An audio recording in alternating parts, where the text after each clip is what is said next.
بسم اللہ الرحمن الرحیم۔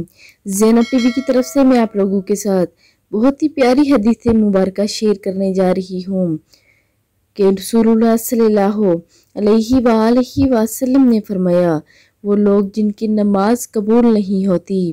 حضرت ابن عباس رضی اللہ تعالیٰ عنہ سے راوی ہے کہ نبی کریم صلی اللہ علیہ وآلہ وسلم نے فرمایا، 3 لوگ ایسے ہیں جن کی نماز ان کے سر کے اوپر سے بلاشت بر بھی نہیں بلند ہوتی، یعنی درجہ قبولیت کو نہیں پہنچتی۔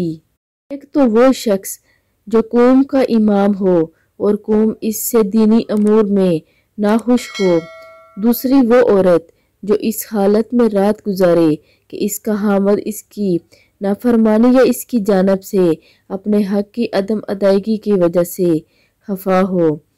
تیسرے ایسے 2 بھائی جو آپس میں ناخوش ہیں۔ یہ وہ 3 لوگ ہیں کہ جن کی نماز قبول نہیں ہوتی۔ ایسی عورت جو اپنے خاوند کی نافرمانی کرے، اور ایسا انسان جس پر دینی امور پر لوگ ناخوش ہوں، اور تیسرا وہ انسان جو آپس میں دونوں بھائی ناخوش ہوں۔ ایسے 3 انسانوں کی نماز یعنی اوپر کو نہیں پہنچتی، قبولیت تک نہیں جاتی۔